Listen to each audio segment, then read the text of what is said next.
it not being here makes less sense than Ten Shinhan turning triangles into squares. Hey guys, MasakoX here. Now before you type down in the comments, and also leave a like if you're interested about this topic, I am not here to announce or confirm anything. Dragonball Super, as far as we know it, is done. I would like for it to return and whatnot, but right now, it is a complete product as far as we are concerned.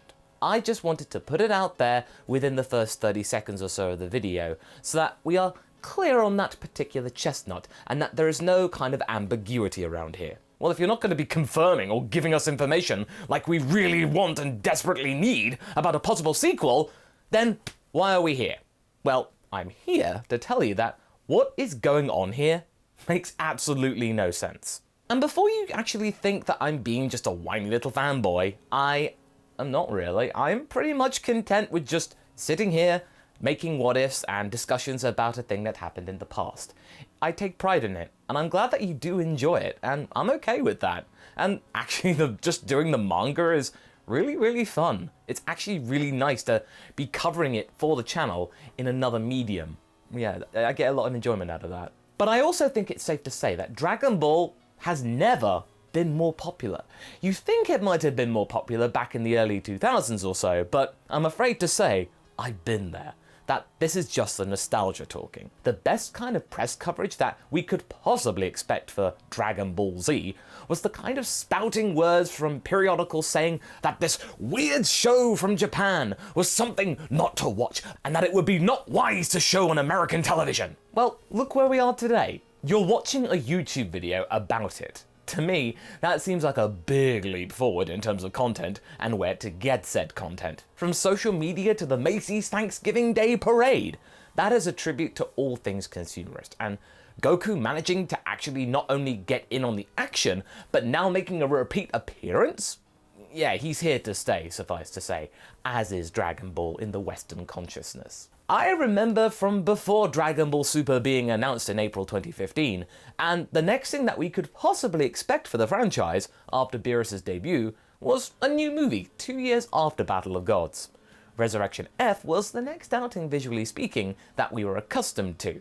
And at the time, I remember saying to many people, as well as myself, that I would really be fine with a movie every 2 years or so. You know, just a nice little tradition.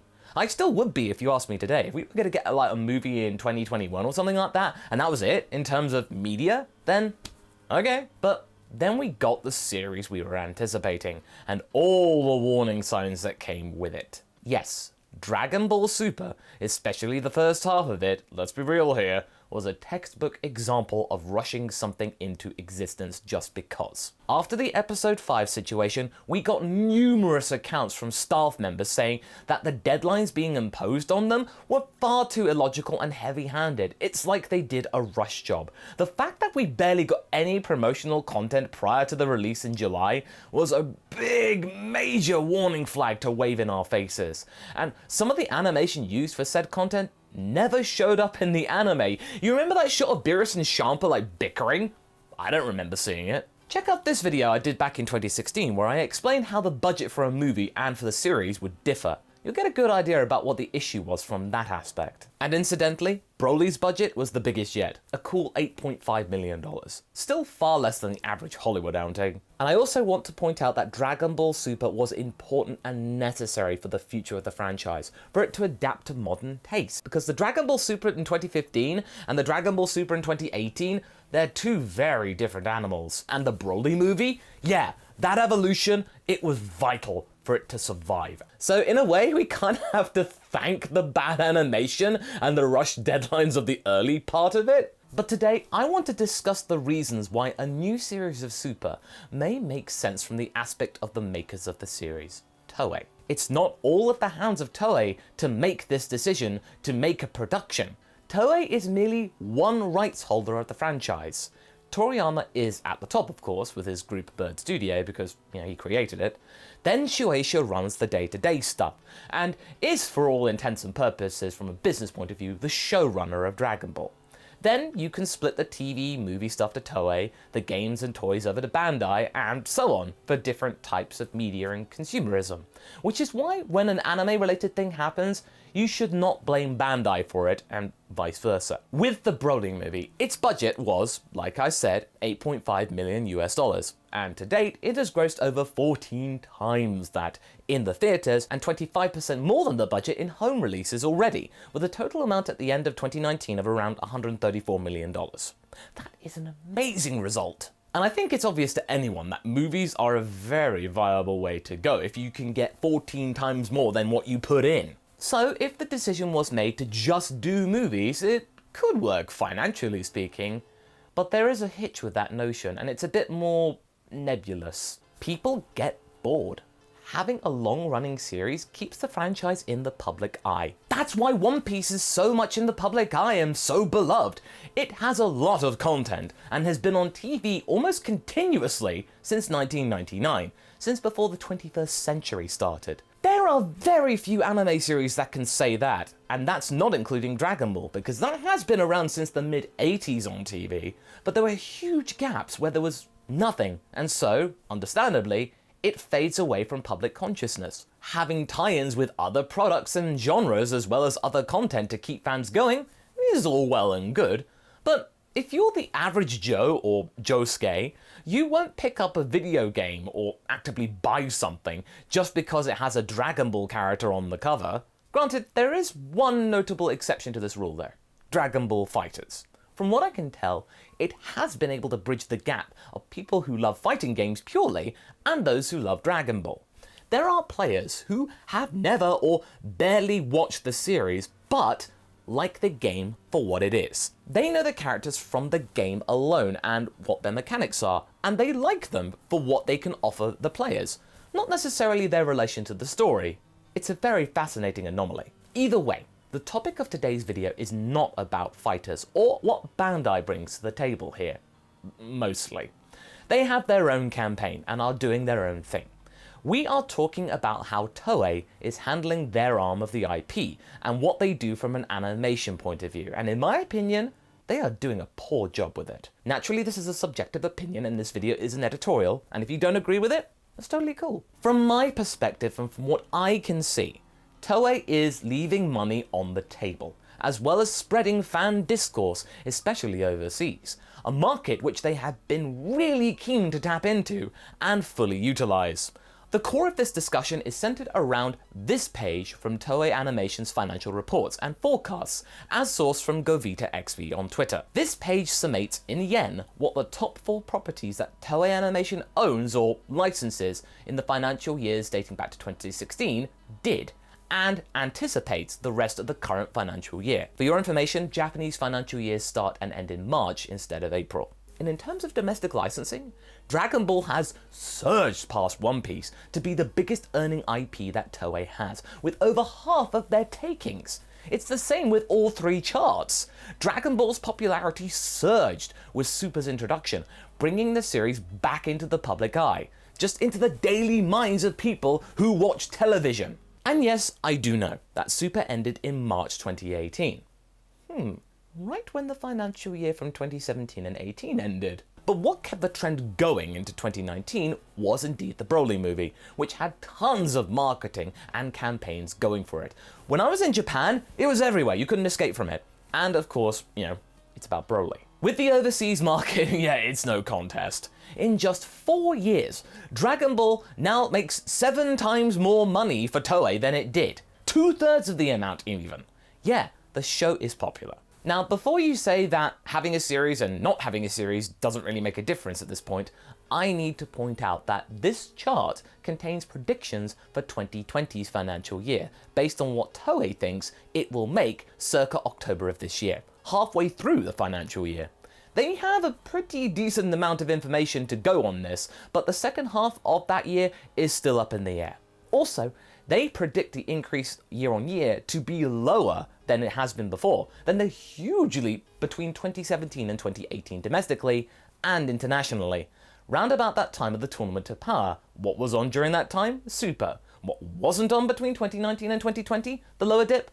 Super. Movies help plug the gaps, but There are still gaps between movies, massive pitfalls to that plan, especially when you come to realize that some of the cast are beginning to reach the twilight years of their careers, and indeed their lives. Nozawa Masako, the voice of Goku, Gohan, and various other characters, is approaching her mid-80s, and while she is doing spectacularly for her age, I mean, yeah, she's still strong, there is a certain amount of jeopardy to be had. Other cast members are in their 60s, 70s and such, and whilst the Japanese are renowned for their longevity and their overall health, vocally speaking though, their time may be more limited.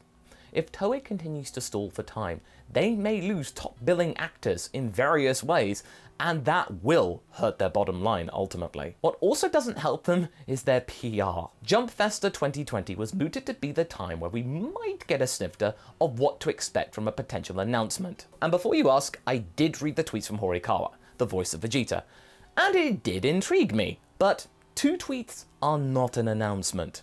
I held off from saying anything and waited for more information to come out, and then talk about it maybe after a potential announcement and a panel from Jump Festa was all said and done. But what we got instead was a season 2 for the promotional anime that you know what I think. It certainly was a little bit of a raspberry in the face for all concerned, but I must stress this point. It's not the actors' fault that we're getting heroes instead, so I don't want you blaming them, please. Be more classy than that. I know you can be. Super Dragonball Heroes is a pretty popular game domestically.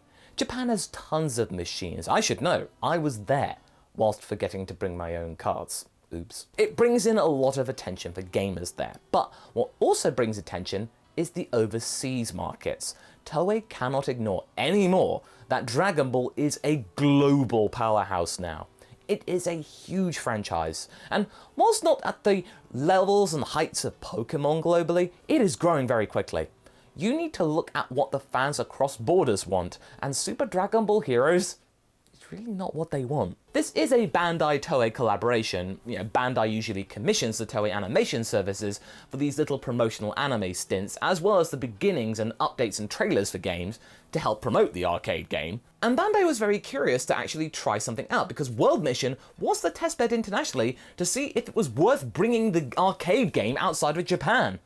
And it failed. Not terribly, mind you, but it was a very mild reception, to say the least. I remember streaming it, and I wasn't gripped by it and quickly dropped it. The reaction to a new season of Heroes, Big Bang Mission, so you know, was bad.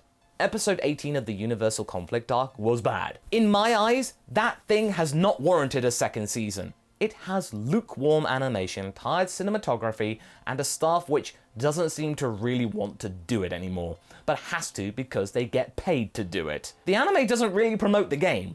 It just plugs the idea that all these different characters and powers could play together, as well as a nod to the overall plot of the latest expansion or update. What would be better to actually promote the game is something that the normal promo animation bits do. Have a real world setting and characters like Beat and Note enter the world of Dragon Ball and interact with the characters. This thing we do get in World Mission, it's so much better. Ugh, just check out this video that I did about how I'm done with Heroes to get a better understanding about why I don't like it anymore. Some of you might think that Toyotaro, Toei and the like don't want to make more Dragon Ball series. They want to be done with it, but that just does not seem right. The fabled Dragon Ball room made up by Shueisha was to ensure that the franchise could evolve and develop well into the century and long after Toriyama would retire or pass away.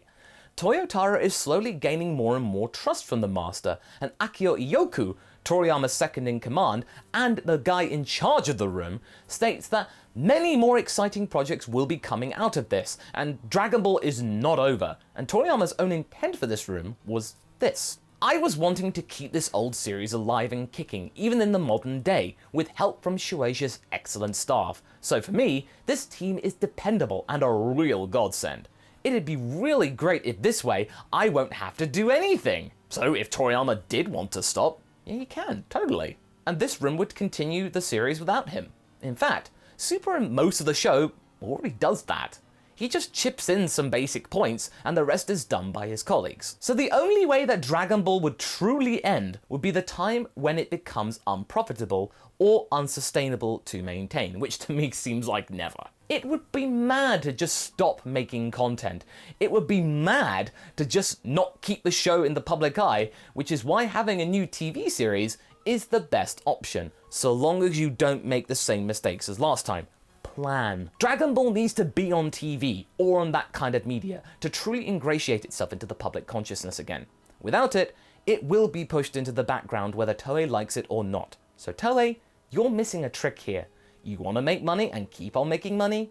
Make a new series. Not right now or even in 2020. If you want to have an idea about when you can expect an announcement, my prediction? Just wait until March 2020 or April or so, when Toei gets their financial figures back and notices a dip or a peaking in their profits. You'll get an idea about what they want to do then. So what do you guys think? Do you truly think it makes sense for a new series of Dragon Ball to occur? Have my points resonated with you in some way? Leave a comment below and let's get this discussion going, and I shall see you in the next video. Catch you later!